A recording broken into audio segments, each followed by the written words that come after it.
ನಮಸ್ಕಾರ ಸ್ನೇಹಿತರೆ, welcome to my channel simple ಆಗಿ ಒಂದು ಆರ್ಟ್ ಆ್ಯಂಡ್ ಕ್ರಾಫ್ಟ್ಸ್.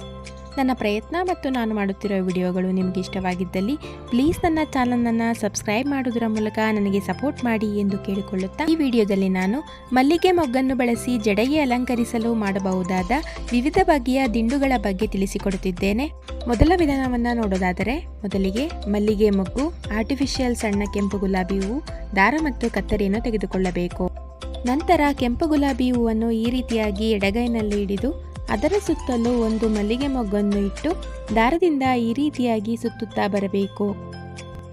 ಇದೇ ರೀತಿ ಒಂದರ ಪಕ್ಕ ಮತ್ತೊಂದರಂತೆ ಮೊಗ್ಗನ್ನು ಇಟ್ಟು ಸುತ್ತುತ್ತಾ ಬರಬೇಕು. ಸುತ್ತುತ್ತಾ ಹೋದಂತೆ ಮೊಗ್ಗು ಜಾರುತ್ತಿದೆ ಅಥವಾ ಸಡಿಲವಾಗುತ್ತದೆ ಎಂದು ಎನ್ನಿಸಿದರೆ ಮಧ್ಯೆ ಮಧ್ಯೆ ಹೂವನ್ನು ಕಟ್ಟುವ ರೀತಿ ಕಟ್ಟಿಕೊಳ್ಳಬೇಕು. ಸುತ್ತಲೂ ಒಂದು ಸುತ್ತು ಬಂದ ನಂತರ ಕೊನೆಯದಾಗಿ ದಾರವನ್ನು ಕಟ್ ಮಾಡಿ ಗಂಟನ್ನು ಹಾಕಿಕೊಳ್ಳಬೇಕು.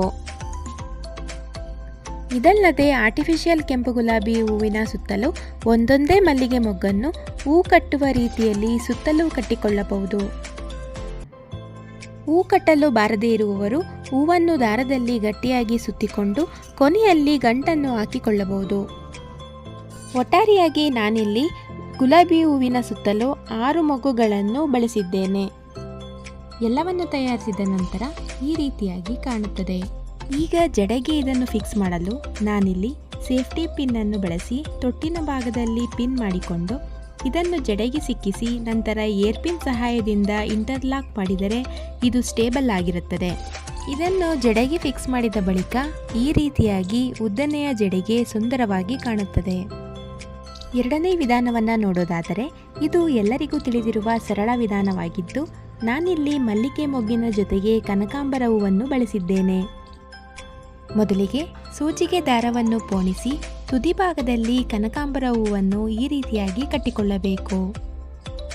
ಆನಂತರ ಸೂಜಿಯನ್ನು ಎಡಗೈನಲ್ಲಿಡಿದು ಮಲ್ಲಿಗೆ ಮೊಗ್ಗನ್ನು ಈ ರೀತಿಯಾಗಿ ಒಂದರ ಪಕ್ಕದಲ್ಲಿ ಮತ್ತೊಂದರಂತೆ ಸುತ್ತಲೂ 8 ಮೊಗ್ಗು ಬರುವ ರೀತಿಯಲ್ಲಿ ಪೋಣಿಸಿಕೊಳ್ಳಬೇಕು. ಇದೇ ರೀತಿ ನಿಮಗೆ ಬೇಕಾದ ಅಳತೆಗನುಗುಣವಾಗಿ ಪೋಣಿಸಿಕೊಳ್ಳಬೇಕು. ಪೋಣಿಸಿದ ಬಳಿಕ ಮೊಗ್ಗನ್ನು ಈ ರೀತಿಯಾಗಿ ಟ್ವಿಸ್ಟ್ ಮಾಡುತ್ತಾ ಜರುಗಿಸಿಕೊಳ್ಳಬೇಕು. ನಾನಿಲ್ಲಿ ಅರ್ಧ ಗೇಣು ಮೊಗ್ಗನ್ನು ಪೋಣಿಸಿದ ಬಳಿಕ ಕನಕಾಂಬರ ಹೂವನ್ನು ಪೋಣಿಸಿರುವ ದಾರದಿಂದಲೇ ಕಟ್ಟಿಕೊಳ್ಳುತ್ತಿದ್ದೇನೆ. ಏಕೆಂದರೆ ಕನಕಾಂಬರದ ತೊಟ್ಟಿನ ಭಾಗ ತೆಳುವಾಗಿರುವುದರಿಂದ ಪೋಣಿಸಿದರೆ ಕಟ್ಟಾಗುವ ಸಾಧ್ಯತೆ ಇರುತ್ತದೆ. ಅಲ್ಲದೆ ಪೋಣಿಸಿದ ಹೂಗಳನ್ನು ಚದುರದ ರೀತಿಯಾಗಿ ಬಿಗಿಯಾಗಿ ಕನಕಾಂಬರ ಹೂವನ್ನು ಸಪೋರ್ಟಿವ್ ಆಗಿ ಕಟ್ಟಬಹುದು. ಅದರ ಮುಂಭಾಗ ಪುನಃ ಅರ್ಧ ಗೇಣು ಮೊಗ್ಗನ್ನು ಪೋಣಿಸಬೇಕು. ಈ ರೀತಿಯಾಗಿ ನಿಮ್ಮ ಇಚ್ಛೆಗನುಗುಣವಾಗಿ ಮೊಗ್ಗಿನ ಮಧ್ಯೆ ಕನಕಾಂಬರ ಹೂವನ್ನು ಬಳಸಿ ದಿಂಡನ್ನು ತಯಾರಿಸಿದರೆ ಈ ರೀತಿಯಾಗಿ ಕಾಣುತ್ತದೆ. ಇದನ್ನು ಜಡೆಯ ಮೇಲೆ ದಿಂಡಾಗಿ ಅಥವಾ ಗಂಟಿನ ಸುತ್ತಲೂ ಬಳಸಬಹುದು. ಮೂರನೇ ವಿಧಾನವನ್ನು ನೋಡೋದಾದರೆ, ಮೊದಲು ಈ ರೀತಿಯಾದ ಮೊರವನ್ನು ತೆಗೆದುಕೊಳ್ಳಬೇಕು. ನಂತರ ಇದರ ಸುತ್ತಲೂ ದಾರವನ್ನು ಸುತ್ತಿ ಕೆಳಭಾಗದಲ್ಲಿ ಬಿಗಿಯಾಗಿ ಕಟ್ಟಿಕೊಳ್ಳಬೇಕು.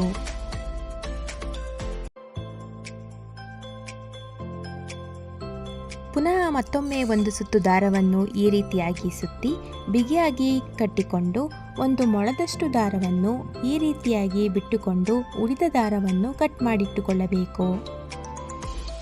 ಬಳಿಕ ಕನಕಾಂಬರ ಮತ್ತು ಮಲ್ಲಿಗೆ ಮೊಗ್ಗನ್ನು ತೆಗೆದುಕೊಳ್ಳಬೇಕು.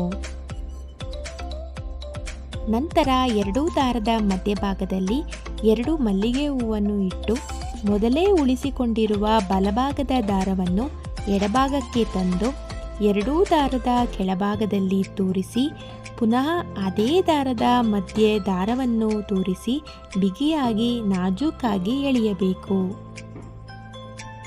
ಇದೇ ರೀತಿಯಾಗಿ ಮತ್ತೆರಡು ಹೂವನ್ನು ಇಟ್ಟು ಪುನಃ ದಾರವನ್ನು ಎಡಭಾಗಕ್ಕೆ ತಂದು ಎಡಗೈ ಬೆರಳ ಸಹಾಯದಿಂದ ಆ ದಾರವನ್ನು ಹಿಡಿದುಕೊಳ್ಳಬೇಕು.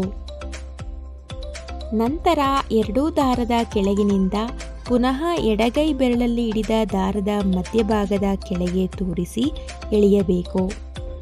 ಆಗ ಆ ಹೂವು ಜಾರದಂತೆ ಲಾಕ್ ಆಗುತ್ತದೆ. ಇದೇ ರೀತಿಯಾಗಿ ಎರಡೆರಡು ಮಲ್ಲಿಗೆ ಮೊಗ್ಗನ್ನು ಇಟ್ಟು ದಾರದಿಂದ ಈ ರೀತಿಯಾಗಿ ಕಟ್ಟಿಕೊಳ್ಳಬೇಕು. ಹೀಗೆ ಹೂಗಳ ಮಧ್ಯೆ ನಾನಿಲ್ಲಿ ಕನಕಾಂಬರ ಹೂವನ್ನು ಸೇರಿಸಿಕೊಂಡು ದಿಂಡನ್ನು ತಯಾರಿಸಿದ್ದೇನೆ. ಯಾರಿಗೆಲ್ಲ ಮಲ್ಲಿಗೆ ಮೊಗ್ಗಿನ ಆಸೆ ಇದ್ದು ಮೊಗ್ಗು ಭಾರ ಎನ್ನುವರು, ಅದೇ ರೀತಿ ಸಣ್ಣದಾದ ಜಡೆ ಹೊಂದಿರುವವರು ಇದನ್ನು ಬಳಸಬಹುದಾಗಿದೆ. ಎಲ್ಲವನ್ನು ಕಟ್ಟಿದ ಬಳಿಕ ದಿಂಡು ಈ ರೀತಿಯಾಗಿ ಕಾಣುತ್ತದೆ. ನಾಲ್ಕನೇ ವಿಧಾನವನ್ನು ನೋಡೋದಾದರೆ, ಮೊದಲಿಗೆ ನಮಗೆ ಬೇಕಾದಷ್ಟು ಉದ್ದದಲ್ಲಿ ದಾರವನ್ನು ಕಟ್ ಮಾಡಿಕೊಳ್ಳಬೇಕು.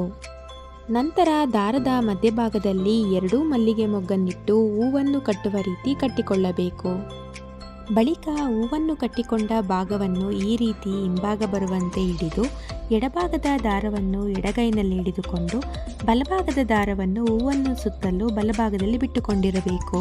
ನಂತರ ಒಂದು ಮೊಗ್ಗನ್ನು ಮೇಲಿರುವ ಮೊಗ್ಗಿನ ಪಕ್ಕ ಬರುವಂತೆ ಇಟ್ಟುಕೊಂಡು ಎಡಗೈನಲ್ಲಿಡಿದ ದಾರವನ್ನು ಬಿಗಿಯಾಗಿ ಹಿಡಿದುಕೊಂಡು ಬಲಭಾಗವಿರುವ ದಾರವನ್ನು ಮೊಗ್ಗಿನ ಮೇಲಿನಿಂದ ಈ ರೀತಿ ಸುತ್ತಿ ಮೊಗ್ಗಿನ ತೊಟ್ಟಿನ ಕೆಳಭಾಗದಿಂದ ತೆಗೆದು ಲಾಕ್ ಆಗುವಂತೆ ಸುತ್ತುತ್ತಾ ಹೋಗಬೇಕು.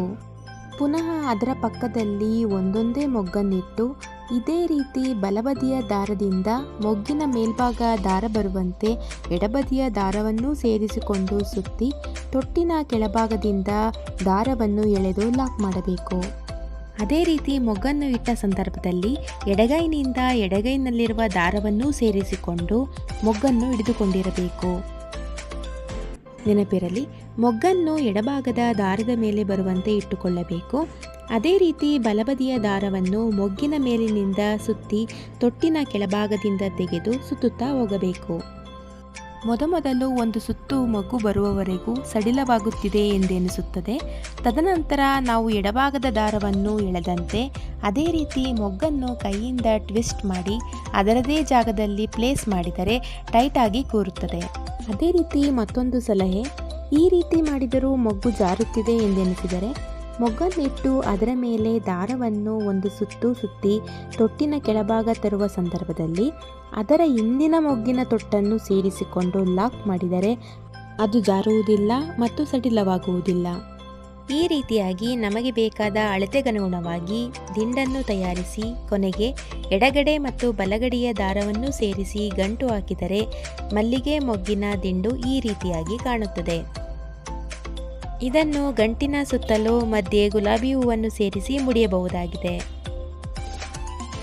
ಈ ನನ್ನ ವಿವಿಧ ಬಗೆಯಲ್ಲಿ ದಿಂಡು ಮಾಡುವ ಪ್ರಯತ್ನ ನಿಮಗೆ ಇಷ್ಟವಾಗಿದ್ದಲ್ಲಿ ಪ್ಲೀಸ್ ನನ್ನ ಚಾನಲನ್ನು ಲೈಕ್ ಮಾಡಿ, ಶೇರ್ ಮಾಡಿ, ಹಾಗೆ ಸಬ್ಸ್ಕ್ರೈಬ್ ಮಾಡೋದರ ಮೂಲಕ ನನಗೆ ಸಪೋರ್ಟ್ ಮಾಡಿ. ಮತ್ತೆ ವಿಭಿನ್ನ ವಿಡಿಯೋದೊಂದಿಗೆ ಸಿಗ್ತೀನಿ.